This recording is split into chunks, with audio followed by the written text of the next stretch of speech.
Aquaman. Aquaman. Aquaman swims for the upper layers of the ocean. He swims in an erratic, haphazard, jerky motion. His arms and legs kick sloppily, and he swerves back and forth. He's drunk swimming. Coming towards him from the opposite direction is a family of dolphins, made up of a papa dolphin, a mama dolphin, and an itty-bitty baby dolphin. Daddy! Daddy! Are we there yet? Am I gonna have to turn this thing around? No, Bob. Calm down. No, Edith, I've had it up to my blowhole with this kid. Papa, I gotta poop. What? Why didn't you do it back there? I didn't have to go then. That's it! I've had it! Aquaman approaches them, swimming at dangerously high speeds. Papa yells in panic before swimming over to the edge, his family going with him, just barely avoiding a head-on collision. Arthur swims off, the dolphin family's plight unnoticed. Papa shakes an irate fin at him. Watch where you're swimming, you jerk-ass! At the ocean's surface, the sun sets over the world, casting an orange glow over the waves. Arthur's head and shoulders pop up out of the water. He looks ahead, his eyes narrowing with rage. Before him, resting on a concrete pier, is a huge corporate building. A series of large, high-tech tanks and pumps extend over the water, pumping liquid both in and out of the ocean. Perched at the top of the structure is a large sign proclaiming Curry Industries. Arthur whispers to himself bitterly, Orm. before swimming ahead. At the room at the top of the building is the office of Orm Curry, the head executive of the corporation. He sits behind his desk in a fancy black suit. He leans back in his leather office chair, feet up on his desk. He holds a phone in one hand and, with the other, strokes his douchey goatee. Yeah, I know, baby. Oh, we'll see, won't we? You just can't stay away from this sexy hunk of a man-motor, can ya? The doors to the office are dramatically pushed open. Aquaman storms into the room, strutting proudly and defiantly. Orm, taken aback, immediately slams the phone down. Arthur, what are you doing here? Arthur points an accusing finger at him. Orm, I know what you're going to do. What are you talking about? Yeah, that plot of yours to take over the world. I know about it. Wait, what are you talking about? Arthur, his heroic persona still on, marches over to the desk and slams both palms down onto the polished wood. He then immediately pulls back, shaking both hands. Ouch! That's hardwood. Arthur, what do you want? You're gonna create a natural disaster and hold the world ransom or hostage. Or you're gonna threaten to blow us up or something, right? Aren't you right? Tell me I'm right. No. Please. Orm stands and faces his brother. Arthur, I've told you before, I've put my criminal past behind me. I realize my destiny isn't with the ocean. That's your life. I should use my talents to better the surface. Come on. No. Really big whirlpools? Maybe a big sea monster to unleash? Come on. Wink, wink, wink, wink. Have you been drinking rubbing alcohol? Don't be ridiculous. It's rubbing alcohol. It's not for the mouth, it's for the sores on my knees. Orm walks over to the door and motions to his brother. You need to go. If you wanted to patch up a relationship, that would be one thing. But to come up here and throw around these baseless accusations... You and your fancy book-reading words. I have a baseless accusation for you. In my ass! And with that, Arthur runs and jumps for the large patio window at the opposite side of the room, diving back into the ocean. Orm looks on in disbelief. There's a door right here. By the time Arthur returns to New Venice, night has fallen. He navigates the rough end of town and comes to a seedy-looking club. Next to the parking lot is a phone booth, which he opens up and steps into, scratching his backside as he goes. He looks for the seaweed paper phone book. Somewhere on the surface is the prestigious Hall of Justice. A manicured green field surrounds the architecture. A cute little bunny rabbit crosses the field, nibbling peacefully on the blade of grass. When suddenly...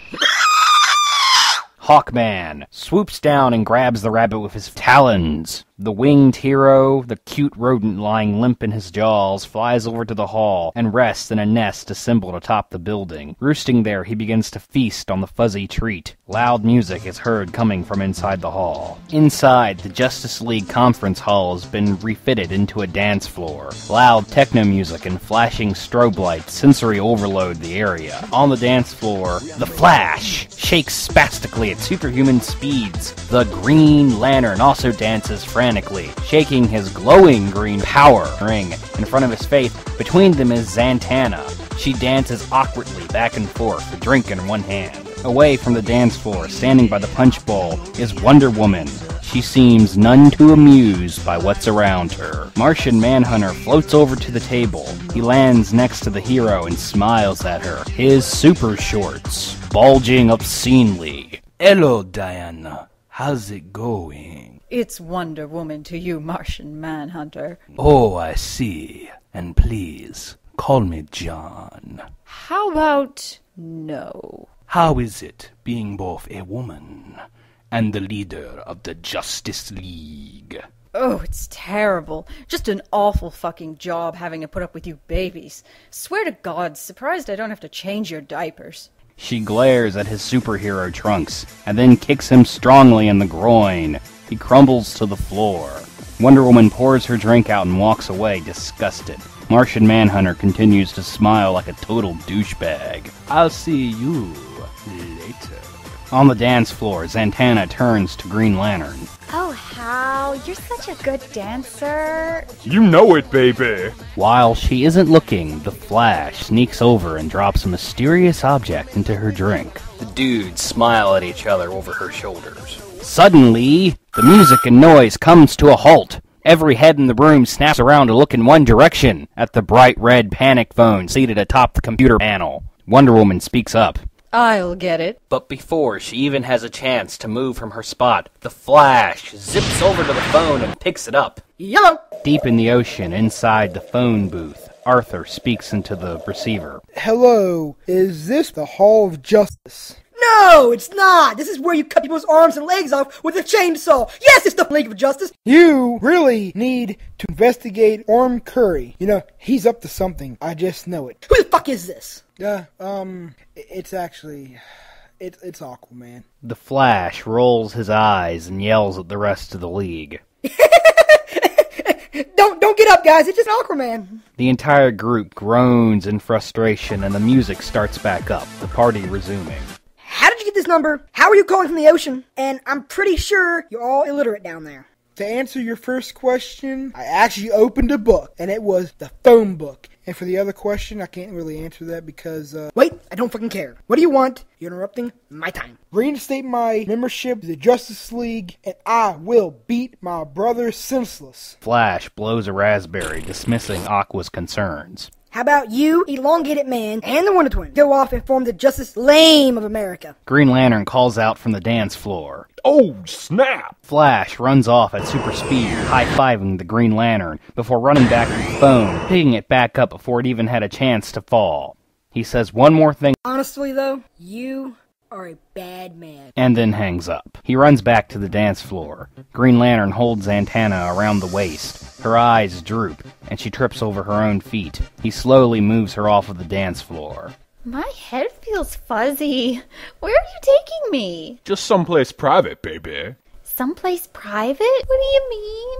The guys look at each other, flashing frat thumbs and douche smiles. Down in the ocean, Aquaman stares at the phone wantingly. Please don't hang up on me. I'm so lonely. Sighing, he hangs up and exits the booth. Aquaman looks at the nearby bar. Inside the bar is a stage. Aquaman leans on the microphone stand, a karaoke machine in front of him, a microphone in one hand, and a glass of scotch in the other. Tears streaming down his face, he sings. Near, far, wherever you are, my heart will go on. I can't continue. My life is ruined! Oh my God!